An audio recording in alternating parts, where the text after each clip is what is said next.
What's going on, boys? My name is Sid. Head down there, subscribe with notifications on, because in the coming few days, there's going to be something pretty cool on the channel. But not only on my channel, on the channel of the face of racing game drifting, Goosiest. Yes, Goosiest recently received an offer from me that will be playing on screen right now. This is a message to Goosiest and his audience. Goosiest, I know that you have been considering the Crew 2 for drifting. Well, let me help you make a decision. Not only do we have plenty of drift events, plenty of drift cars, but very recently, we got 6 brand new all over the map motorsports parks for drifting for Chris Forsberg that are absolutely insane. But Mr. Goosiest, although it would be great if you just went on the Crew 2, I'd be happy. I've submit this clip to give you an offer. The map in the Crew 2 is rather big, so if you come on my channel or I go on yours, maybe both, I will personally show you around the best drift roads in the game, and even show you which cars are the best to handle. It's up to you. I love your stuff, and of course, sub to Goosiest. That offer was given to Goosiest a while back, and then when it made it into a series, he included it in a video. That'll be here too. Hoge section, but something funny. We got called out by another YouTuber, so let's watch that clip as well. So this YouTuber wants me to play the Crew 2 with him. Let me know in the comments if I should, or what do you think about that. I will do as you guys say. But as always, subscribe and stay sideways. After all of that, after all of that, Goosiest had picked up the Crew 2, done a video that did impeccably well, and now, after getting to popular rank, after getting money in the game, I got Goosiest into the drifting. I coached him on all of it, and when I tell you, look forward to that video on his channel. So I'm going to use this one here to sort of also act as a bit of a pick up and play. So if you're coming over from there already, not only in a few days from his video will I be uploading one with my end of the footage as a sort of, with my side, the extra bits and whatnot, whatever doesn't get put into his. But if you're genuinely considering drifting in the Crew 2, here will be my actual full tips and tricks for doing so. Because like you can see, although the game gets a really bad rap, it gets a pretty bad rap, though it does. The physics are rather goofy, but they're incredibly easy to pick up and just use to mindlessly drift, you know? You've got the drift events, you've got the drift cars, you've got how you don't have to worry about, yes, it's not a sim game, you don't have to handbrake through and power slide or whatever and like push your car into a turn. It's just turn to drift, which can be annoying for some players. You know, some players want the sim racing, but the way I talk about it, wanting sim racing out of the Crew 2 is like wanting realistic gun physics out of Fortnite, right? Like, it's not the game for realism. So when it comes to the drifting, especially the cars and all of that kind of stuff, there's a lot that can be learned and a lot that can be maximized, as well as, you know, a bunch of tips and tricks I can show you. And I'm going to give you the baseline on that right here. Some of the things that I also taught Goosiest.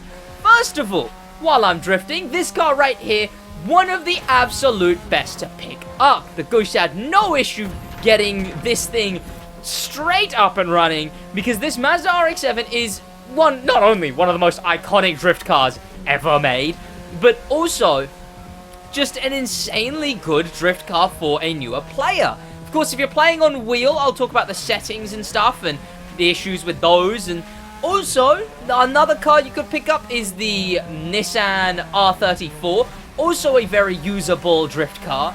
Then when you get to the higher ends, you know, there's stuff like the Murcielago, the Aventador, the Ferrari 458. Those ones go fast, but they're not exactly nice to, you know, this kind of drifting. Because this one is specialized for the real cruising drifting rather than the events and the point scoring and whatnot. But also really good for doing that stuff as well. Other cars that work is like the Z4, depending on depending on what you're doing with it. The Rough CT3, I believe is the name. The CT3 Rough, that is also one that does work very, very well. Those are all cars that you can pick up, and they're astonishingly cheap, right? Like, less than 100k, I want to say, for most of those, just by becoming popular. Only the second rank in the game. We got 2 of those in this video, and in the video that you will be seeing. Of course, subscribe to Goosiest if you're not already, right? Because that's where his end of the footage will be coming out. So make sure you subscribe to Goosiest, check that video out as well. It was genuinely just a very, very fun one to film. Like, regardless of anything else. It definitively, you know, just a cool guy and a cool video. And we had a lot of fun making it, honestly. The crew too. Pick it up if you really want, you know, especially when the drifting is so simple. And about the drifting, especially when it comes to wheel, that's what I've been doing this whole time, right? We're talking with filming right now. I've been drifting on wheel. You know, I've not span out at all yet. I've not slid into anything yet. As soon as you get the hang of it, which is very quick to do, it's an incredibly simple pick up and play mechanic. But the setting thing is a bit weird. First, I'll address the force feedback. That being the fact that there really isn't any. Look, it's not smart force feedback. The wheel doesn't fight you. It doesn't adjust. If you let go of it, I don't even know if it would slide to the center. It just sort of, the way the force feedback works in this game is it's not a smart force feedback. It's just one number through the whole wheel, which I often will just turn off. So I go into settings and I turn off force feedback. Again, it's not very sim, but it is very simple. So that was good. Okay, I'm proud of myself for that one. That one was good. Yeah, so the issues with the you know, the wall taps, also very satisfying. The force feedback is just that it doesn't exist, right? You can turn it off, it won't do much.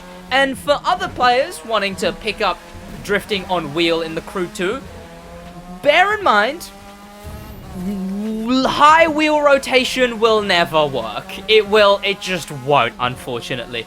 The game, just the way it all works, high wheel rotation won't work. I normally use 510 wheel rotation. That's what I'll use. Some players use lower, like in the 300s, etc.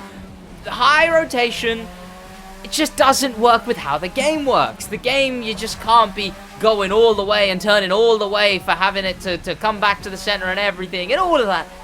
You want to play a lower wheel rotation. Frankly, that's just the way it is. Dead zone, I guess, based on your wheel, based on how you're comfortable. Because when I play a really low dead zone, I'm waving all over the place. I can't drive in a straight line.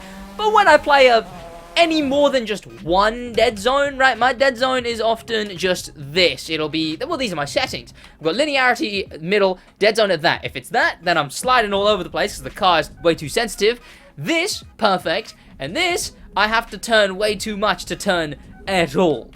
So that's the issue. Again, 510 wheel rotation, gearbox automatic. I'm having fun, all right? Feedback off. And then I don't think, I don't remember doing anything to these, but there's the settings for that, I guess, if you really wanted to see. Sure. But from that, we can talk about the events. The events are also a fun one. You can pick up and play with those too.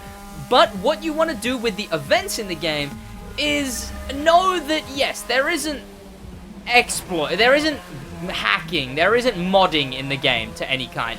The way people get so high in events is through a number of different things. Things like methods and points. So your parts system upgrading in the game, that it upgrades your car, but then with those upgrades you get abilities on some of those parts, and one of those abilities is just definitively getting more points from drifting.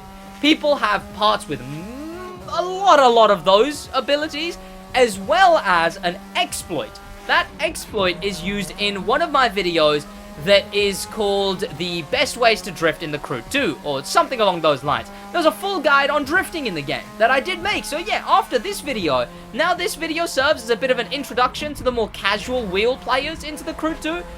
You know, go check out my drift guide if you want to really get the full, way more in-depth tips about, you know, how to drift and how to do the specific methods which players use to get up to 900,000 points. Locations in the game, also a big big plus for drifting. Because not only do you have all the events that you get from just owning one car in the drift spec, but you also get a bunch of, you get the whole map. You get a shrunk down of the whole USA. It serves very nicely, honestly. It serves incredibly nicely because there's roads like this. There's roads with through mountainous areas. There's roads through even thicker forest, the big tree forest. There's roads through desert areas. There's a lot you can do. It's about 40 minutes in a hypercar going cruising speed to get from one end to the other end of the map. So in a drift car, you could be going forever to New York, to Miami, to Las Vegas, to all of those locations. And at the end of this video, I'll show you where this location I've been drifting at is as well. That will be up on, oh, well, I'll just show you it. We're coming to the end here, going to another iconic location in America, San Francisco. So, if you want to pick up the Crew 2, it's always very cheap. If you're someone who doesn't own the game already, one, subscribe with notifications on, because as far as even outside of the drifting world, the game has so much to do, and this is the one hub, this channel, for where everything in the Crew 2 go. Yikes, for no! Oh dear, this is where everything goes down for the Crew 2. Subscribe with notifications on, check out some of my other stuff. It'll be down there in your recommended, right? After this video, one of my other videos is bound to be in your recommended. Just check that one out after that. So subscribe, and the game is always on discount. So you could normally base price probably pick it up for 30, 40, which given how much a new player has to do in this game is really good. But the game is also always on discount. If you want to use CD keys, which simple as CD keys, that's where I get codes for PC and stuff. You can check out that. It'll often be very dirt cheap. We're talking like 11, 12 pounds on CD keys. Then you can also catch it on sale on the PlayStation Store and the Xbox, or I guess the Microsoft Store. It'll be on sale there. It'll be on like so cheap always on PC. Of course, if you're playing Wheel and you want all of the fancy stuff, all of that, it's very, very easy to pick up. And the thing is, not only is there all of this for drifting, but then there's touring racing and F1 racing and boats and planes and street racing and hypercar racing and drag racing and airplane racing and airplane stunting and monster trucks and demolition derby and jet sprint.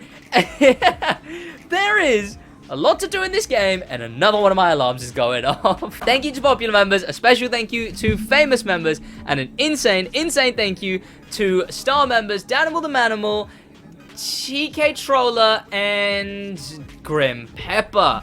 The road that I drift on right here, it starts over here. I teleport to this speed trap, and then this road, one of my favorite roads, one of the more shorter ones that I use, is right here. It's this location there. You go onto this road, and then you turn left. And you get onto that road through Santa Barbara.